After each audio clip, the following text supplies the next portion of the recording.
Is a computer engineering degree worth it? That's what we're going to be talking about today, but before we get into that, make sure to gently tap the like button in order to defeat the evil YouTube algorithm. On this channel, we talk about personal finance, college degrees, careers, and opportunities that are going to lead you to success, and we also go over how you can avoid some of the common financial mistakes that so many people end up falling for. If that sounds like something that interests you and you haven't done it already, go ahead and hit that subscribe button and ring the notification bell so that you never miss out. And with that out of the way, let's jump right into it. We are going to be talking about computer engineering, and the first question is, what the heck is computer engineering? Now, as with just about any engineering degree, you're going to be studying a lot of math, physics, and chemistry. However, you'll also be studying things like control systems, systems analysis, and databases. You'll be learning a lot about computer technology, of course, like software and hardware, but there's going to be an emphasis on the hardware side of things. Now, a really easy way to think about the difference between hardware and software is, let's say you are a software specialist, you might work at Google and,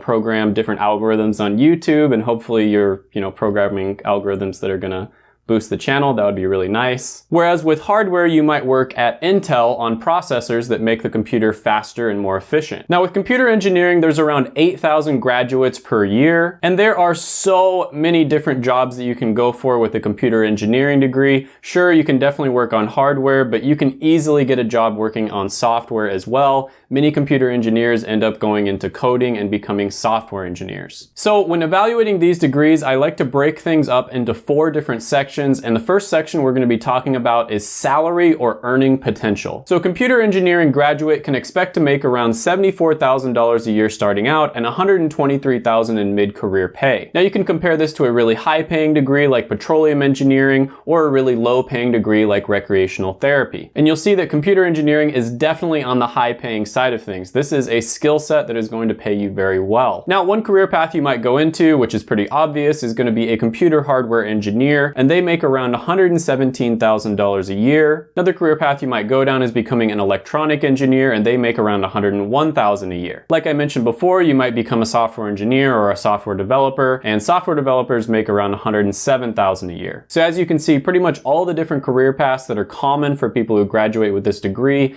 end up going into jobs where it's pretty easy to make it to the 6-figure level. Now, according to US Census, engineers on average throughout an entire lifetime make around $3.5 million, which is way higher than the average of $2.4 million for all different types of degrees. And this gets even better if you go into a computer or math related profession. They make around $3.7 million over a lifetime. So this one is obviously really well paying, and when you're talking about averages, a job that's established and the average person making a really good amount of money, engineers make good money and computer engineers make higher than average than, your normal type of engineer. So this is really good. I'm gonna go ahead and give this one an 11 out of 10 rating when it comes to salary or earning potential. Next, we're gonna be talking about satisfaction, and as always, I'm gonna go over job satisfaction as well as meaning. So first of all, when it comes to meaning, this is basically how much you think your career positively impacts the world. So you might have a career where you make tons of money, but you're miserable, or you might have a career where you're paid to play video games all day long and you really enjoy it, but you don't really think that it's positively impacting the world, and so it might have a low meaning score. Now, when it comes to computer engineering, using the same source, pay scale, they have a 46% meaning score, meaning 46% of the people thought that their job significantly positively impacts the world. And this is pretty average when you compare it to a meaning score that's really high. Usually healthcare related degrees have very high meaning scores, and then one that's really low like plastics engineering technology. So relatively speaking, the meaning score isn't amazing. It doesn't really pop off the page, and I'd say it's even a little bit below average when you compare it to other engineering degrees. Now, when you look at pay scale again, you see that computer hardware engineers have a job satisfaction score around 71%. You can compare this to a really high job satisfaction score like clergy at 90%, or a really low one like parking lot attendant at 41%. And you'll see that when it comes to job satisfaction, this one is going to be above average. And you tend to notice when you're looking at different degrees that demand has a lot to do with job satisfaction. So when you get a degree where there's a high amount of demand for the skills you learned that accompany that degree, you're gonna see that companies tend to treat you a lot better. They tend to pay you more, they give you more bonuses, there's all kinds of different perks that you have with these tech-related companies, for instance. And so I'm not surprised to see that the job satisfaction score is higher than average,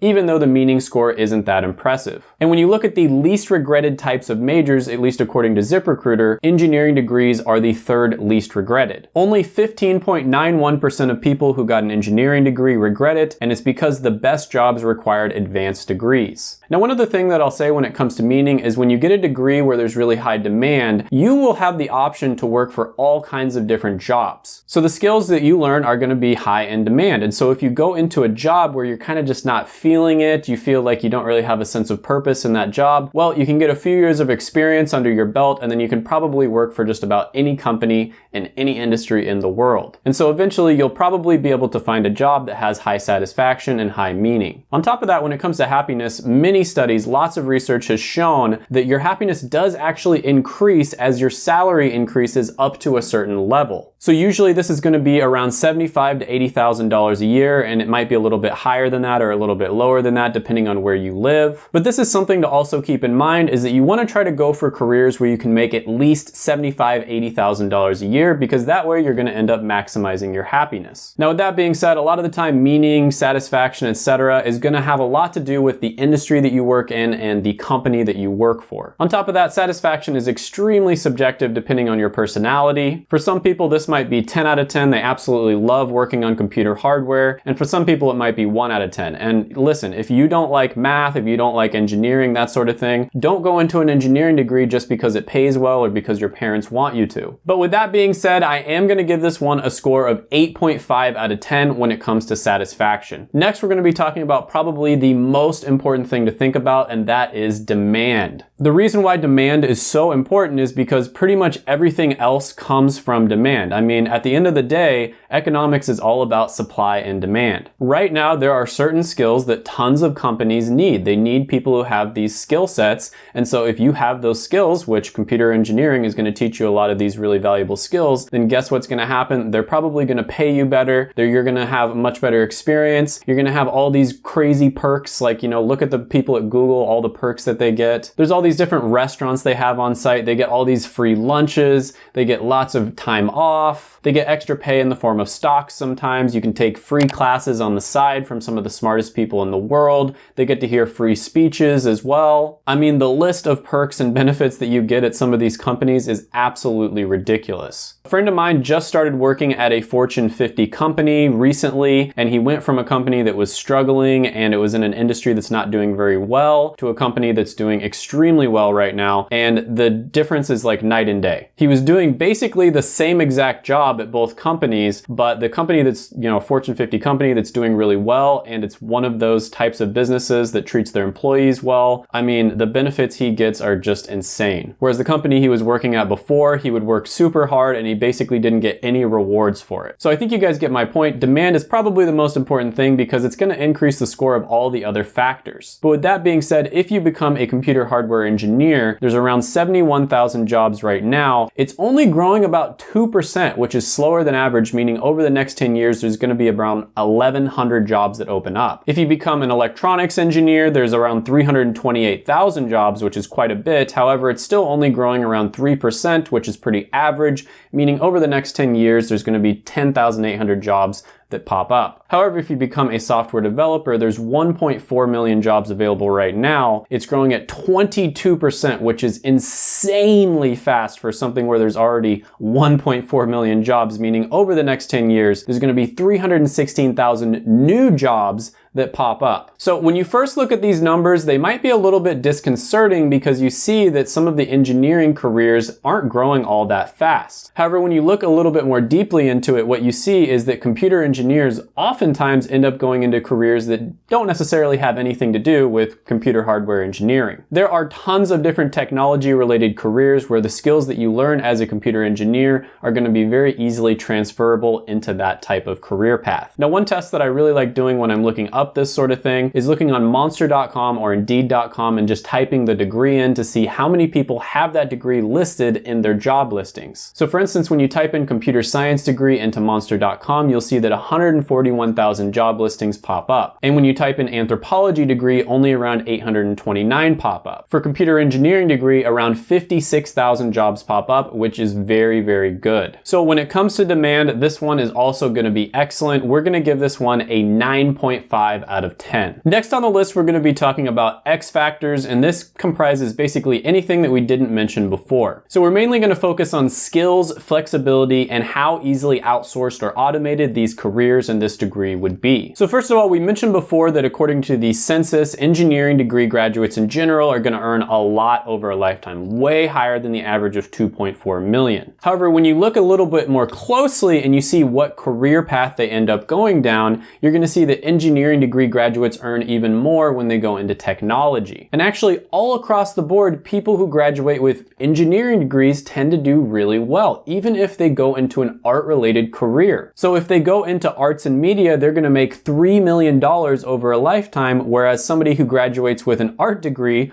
only makes around 2.2 million. And that is, hold on one moment, about 36% more. Wow. So you see here that people who graduate with an engineering degree tend to do well no matter what career path they end up going down. Now that could be for a lot of reasons. It could be just correlation, or it could be causation. Maybe you learn a lot from your engineering degree that is going to help you in your life, or maybe people who tend to go for engineering are smarter and more ambitious in the first place, and so they end up doing well no matter what career path they go down. Who really knows? I think it's probably a combination of both. Now, when it comes to the actual skills you learn, ZipRecruiter does have a skill index, and it shows that the skill of computer engineering has a score of 61 out of 100. Compare that to a really high score like software engineering and a really low score like industrial sewing. And you see that this is definitely on the higher side. So when you learn the skill set of a computer engineer, it's going to be skills that are very highly valued on the market. Now, I like to be very clear here that there are lots of skills out there that you learn that have value, in my opinion, but when it comes to how much companies are willing to pay people or how popular that particular skill is at this particular time in history, that's a different story. Now, when it comes to the likelihood of being automated, technology degrees, engineering degrees in general, you're not very likely to have these degrees get automated. So for instance, computer hardware engineers have about a 22% chance of automation according to a study, and according to the Human Poll, there's a 29% chance. Computer occupations in general have about a 22% chance overall, which is relatively low. Now, when it comes to outsourcing, it's much more difficult to tell because there's just so much uncertainty, especially right now, everything that's happening in the world. I will say that when you look at other countries, the value of an engineering degree has tended to go down. So for instance, when you look at India, you'll see that a lot of people graduate with engineering degrees and they're not nearly as valuable as people graduating with degrees here in the US. That could possibly be because it has so much hype around it. You know, everyone says you either become a doctor, a lawyer, or an engineer, and so there's a lot of hype around this degree and this career, and so a lot of people end up going into it and then it becomes saturated. So who knows what's really going to happen in the future? You might have a lot of really smart engineers coming from other countries and they take up the jobs that are here in the US. On top of that, I will say that when it comes to difficulty, you're going to see that engineering degrees are almost always at the top of the list. When I went to college, I lived in a scholarship hall that had around 50 different guys in it, and there were pretty much people in every different type of major out there.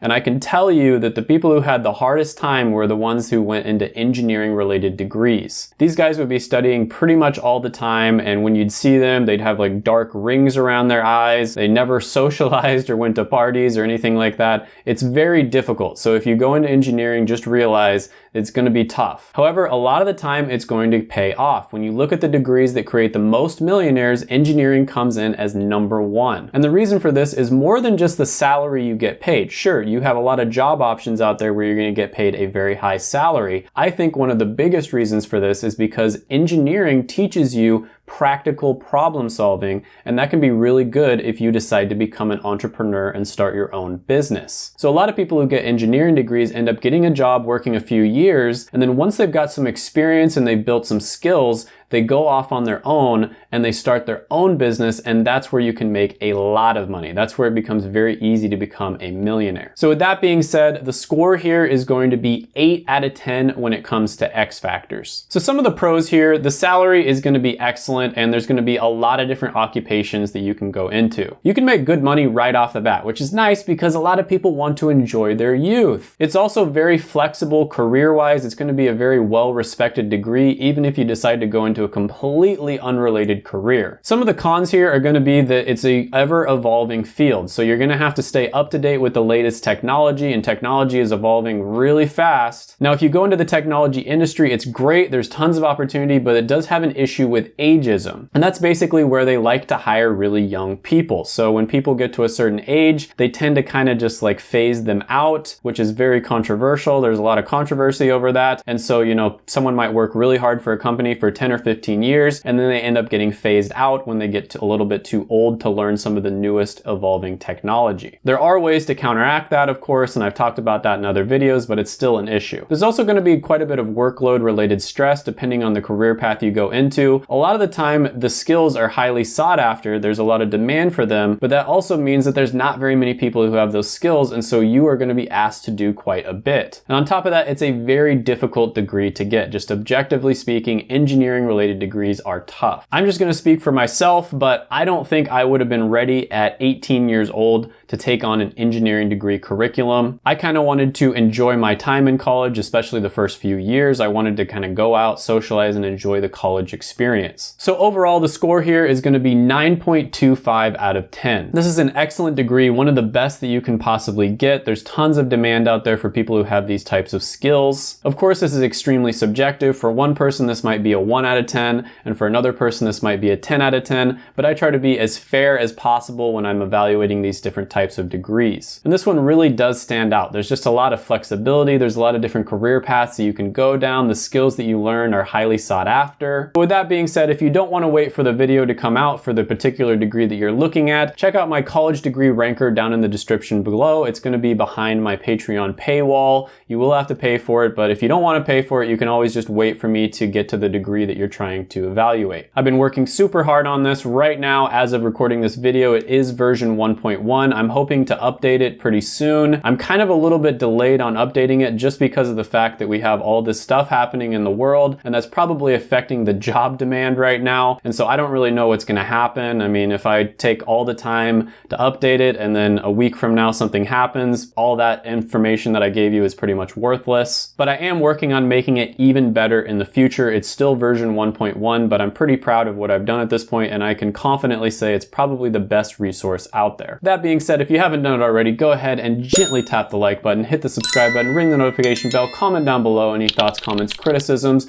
Most importantly, share the video with all of your friends. And if you haven't done it already, please don't leave. Check out my other videos right here. I made them just for you.